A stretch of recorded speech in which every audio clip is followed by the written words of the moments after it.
Bonjour à tous, chers élèves de 3e année. Aujourd'hui, nous allons regarder la définition de la limite, quelques propriétés et quelques exercices. Premièrement, la définition, la limite quand x tend vers a de f de x égale à L. Il nous faut une fonction qui est définie dans un voisinage de a. Ça veut dire que c'est autour de a, mais pas forcément a. Ici, on doit avoir des valeurs suffisamment proches. Souvenez-vous d'un exercice où on avait une fonction qui n'était pas définie en 3, mais elle était définie à gauche et à droite. Eh bien, on peut se rapprocher d'aussi près que l'on veut, mais avec des valeurs différentes. Parfois, on pourra même foncer sur la valeur de a. La fonction, donc, n'est pas forcément définie pour x égale à a. Quand on a une limite qui est égale à un nombre L, ça ne veut pas dire que l'image est égale à L. On n'a pas la même valeur pour la limite et l'image. Ici, vous avez un petit exemple. Là où il y a le point colorié, c'est l'image. Et là où la fonction part de gauche et droite, c'est la limite. Souvent, on s'intéressera aux limites quand il y a des valeurs problématiques. Il y a une définition plus formelle avec quelques lettres grecques que je vous passe pour ce cours ici. Ici, nous allons voir les propriétés. Pour avoir deux fonctions en tête, je vous propose un exemple. Par exemple, ici, deux polynômes. Et pour lambda, une constante, on prendra la valeur 3. Commençons avec la première propriété. Il faut absolument que, par hypothèse, les limites en a pour la fonction f et g existent. C'est une hypothèse sans laquelle les propriétés qui suivent ne pourraient pas fonctionner. Prenons la limite quand x tend vers a de lambda est égal à lambda. Ça, c'est la version algébrique. Après, nous verrons la version en français. Ici, ça veut dire la limite d'une constante est égale à la constante elle-même. Prenons lambda égale à 3, donc on a une fonction constante à 3.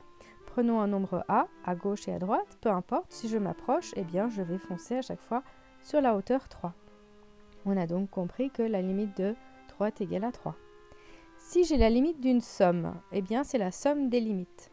Pourquoi ? Eh bien ici c'est assez intuitif que la limite d'une somme est égale à la somme des limites, mais prenons GeoGebra pour dessiner deux fonctions et comprendre cela sur un exemple.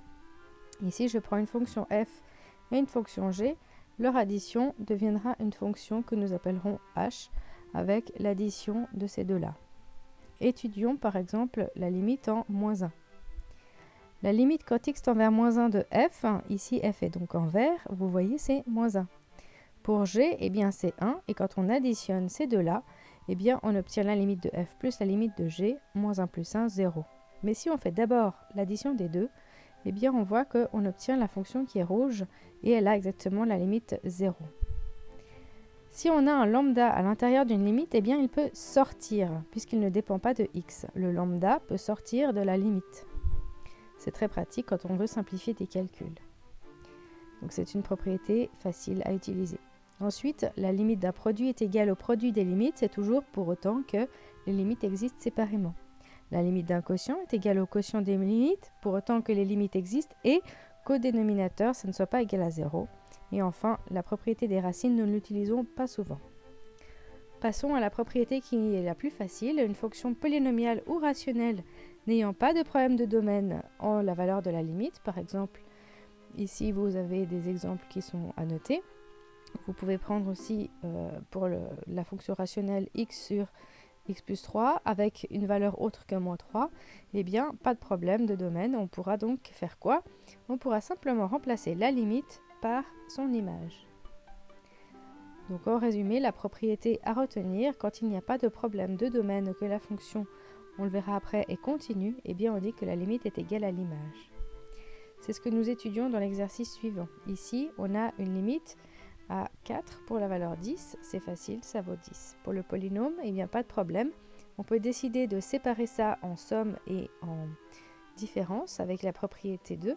Et puis ensuite, chacune de ces limites, eh bien, c'est la propriété ici d'un polynôme. Donc ici, quand on a un polynôme et il n'y a pas de problème, eh bien, on peut simplement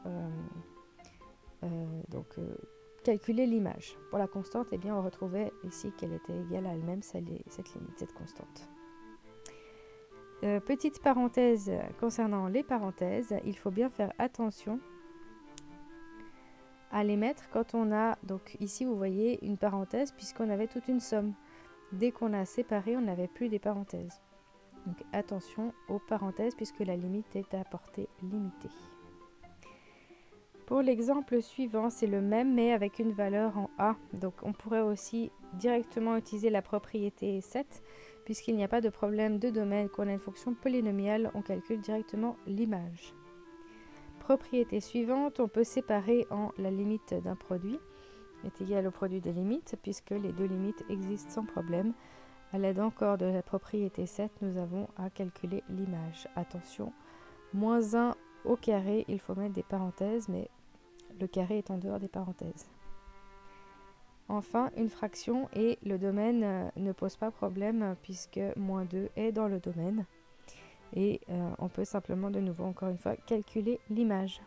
Voici les propriétés que vous trouvez dans la table CRM et maintenant je vous laisse prendre un exercice pour vérifier votre compréhension. Ici, nous avons plein de calculs. On ne connaît pas les fonctions, mais par exemple, on a limite de f de x plus g de x. Eh bien, on peut séparer selon les données que l'on a, puisque avec la propriété de la somme, c'est la propriété 2, eh bien, on peut séparer la limite d'une somme est égale à la somme des limites, pour autant que ces limites existent, et on le sait, elles existent. Et on a leur valeur, donc moins 3 et 0, et on additionne, on a moins 3. Le but de cet exercice est oral, savoir justifier, citer les propriétés. J'espère que vous arriverez à terminer cet exercice. Le polycopier et la série se retrouvent tous sur pinkmath.ch. Je vous souhaite de bonnes révisions et une belle journée à tous.